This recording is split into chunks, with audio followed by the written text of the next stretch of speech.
नमस्कार।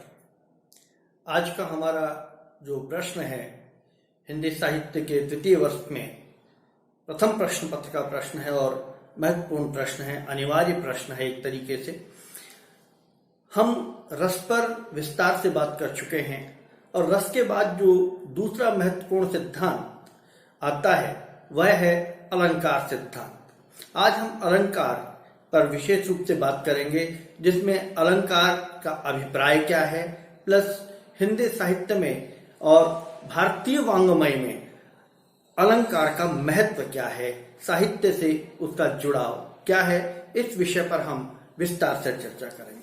सबसे पहले हम बात करते हैं अलंकार क्या है, अलंकार से अभिप्राय क्या है। अलंकार का सीधा सीधा जो अर्थ होता है वह है गहना।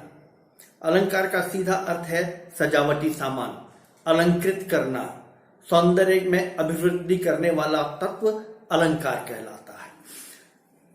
केशव ने अपने काव्य में एक जगह कहा है कि यद्यपि सुजाति सुलक्षणी सुवर्ण शरत सुव्रत भूषण बिनुन विराजिए कविता बनिता मित्र, कि बिना आभूषण के कविता बनिता मित्र जो है सुशोभित ही नहीं होते। स्त्री और कविता के लिए भूषण, आभूषण, अलंकार बहुत जरूरी है।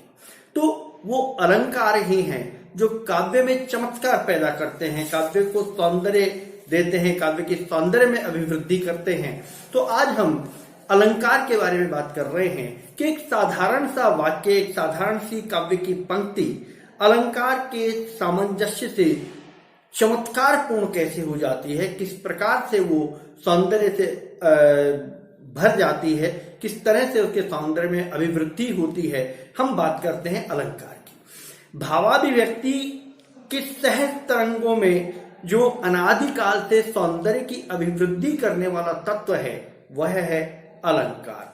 और सबसे पहले अलंकार का साहित्य शास्त्र में प्रयोग करने वाले जो मुनि थे, जो ऋषि थे, जो विद्वान थे, वो थे भरत मुनि।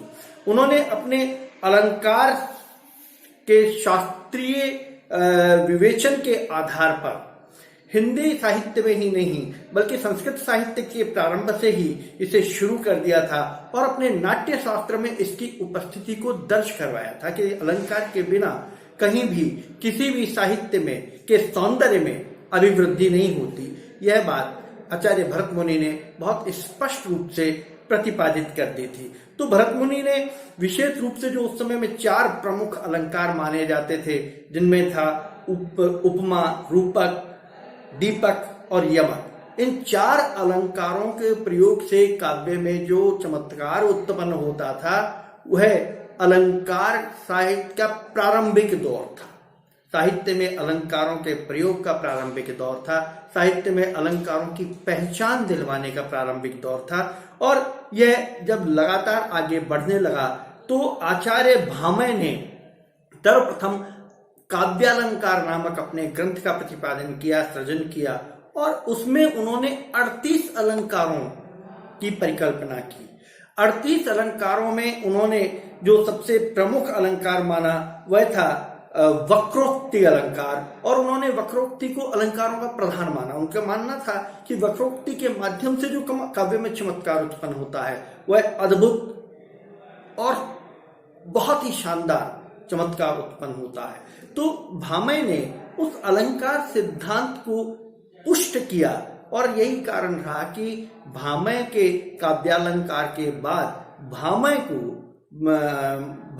आचार्य भामा को जो है वो अलंकार सिद्धांत का जनक माना जाने लगा।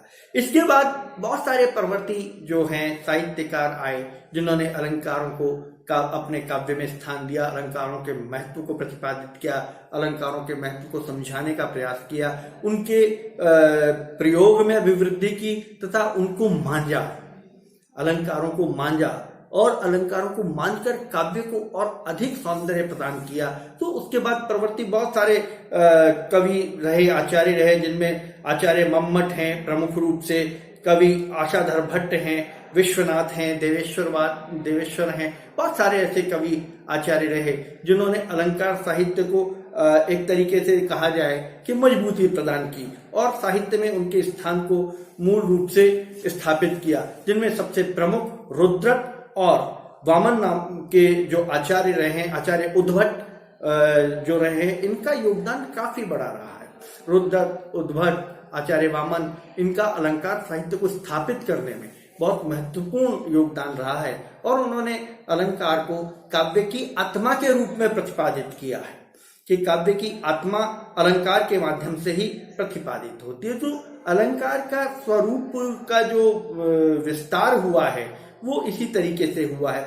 चमत्कार उत्पन्न करने वाला तत्व जो है वो अलंकार माना गया है और उसी को स्वीकार किया है। ध्वनिवादियों ने भी स्वीकार किया है, रसवादियों ने भी स्वीकार किया है कि अलंकार के बिना काव्य की परिणति नहीं होती, काव्य में सौंदर्य उत्पन्न नहीं होता, काव्य काव्य नहीं होता।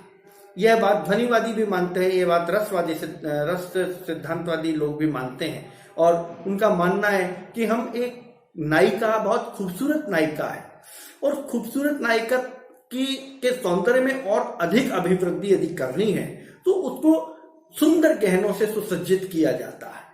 हर कन्या बहुत खूबसूरत होती है, हर नायिका बहुत खूबसूरत होती है, लेकिन जब विवाह के समय उन्हें अतिरिक्त आभूषणों से लादा जाता है, अतिरिक्त आभूषणों से सुसज्जित किया जाता है, तो उसके सौंदर्य में सैकड़ों गुना अभिवृद्धि होती है। यही कविता का भाव है कि काव्य अपने आप में शाब्दिक, रस प्रधान और आपके अन्य तत्वों, ध्वनि सिद्धांत के आधार पर सौंदर्य युक्त तो होता है, लेकिन उसमें अगर अलंकारों को और आरोपित किया जाए, अलंकारों से उसे और सुसज्जित किया जाए, तो उस काव्य के सौंदर्य में सैकड़ों गुना वृद्धि हो जाती है।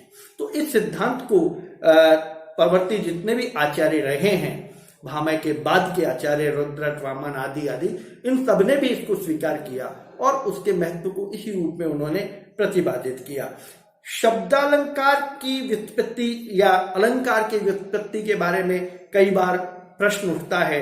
तो अलम का आशय है पर्याप्त या विशिष्ट भाव और अलम से बना है अलंकार। अलंकार पर्याप्त, विशिष्ट, विशिष्टता देने वाला भाव जो है वह अलंकार है। अलम से यह शब्द बना है और इसको अलंकार बाद में कहा गया और व्याकरण शास्त्र में इसका बड़ा महत्वपूर्ण स्थान इसको दिया गया। अब जैसे कि अलंकृत्यति नीति अलंकारे, अर्थात जिसके द्वारा कोई सुशोभित होता है वह साधन अलंकार कहलाता है। इसी तरह अलंक्रियति नियति अलंकार, अर्थात जिसके द्वारा कोई सुशोभित होता है उसे अलंकार कहा जाता है। दोनों का एक ही भाव है, दो भावों में बात कही गई लेकिन अर्थ दोनों का एक ही निकलता है, अर्थात अलंकार काव्य के को सुशोभित करने का तत्व है। अब रीति काव्य में अलंकार की जो परंपरा रही वो कहाँ से और कब से शुरू हुई? मूल रूप से तो रीति की यदि बात करते हैं, हम रीति सिद्धांत की बात करते हैं, तो उस रीति में अपने आप ही अलंकार आरोपित होता है, क्योंकि सौंदर्य का जहाँ वर्णन होता है, प्रेम का जहाँ वर्णन होता है, जहाँ भावनाओं को शब्द दिए जाते हैं, वहां अलंकार स्वतः ही आता है। भावनाओं को स्पष्ट करने के लिए अलंकार को महत्व दिया जाता है और संस्कृत अलंकार शास्त्र में जो विवेचन इसका किया गया है बहुत विस्तार से किया गया है। जैसे मैंने पूर्व में आपको कहा कि रस संप्रदाय, अलंकार संप्रदाय, पिंगल शास्त्री संप्रदाय, ये संप्रदाय संस्कृत साहित्य में पूर्व में ही मान्यता प्राप्त थे। हिंदी साहित्य में इनका थोड़ा सा समय इनको लगा और फिर बाद में जब इन्होंने अपने चमत्कार को प्रतिपादित किया तो हिंदी साहित्यकारों ने भी इसे सहज में ही स्वीकार कर लिया। तो रीति तथा रीतिबद्ध कवियों ने जब नायिका भेद की बात की, जब नायिका के नक्षिक वर्णन की बात की, तब उन्होंने अलंकारों का प्रमुखता से प्रयोग किया।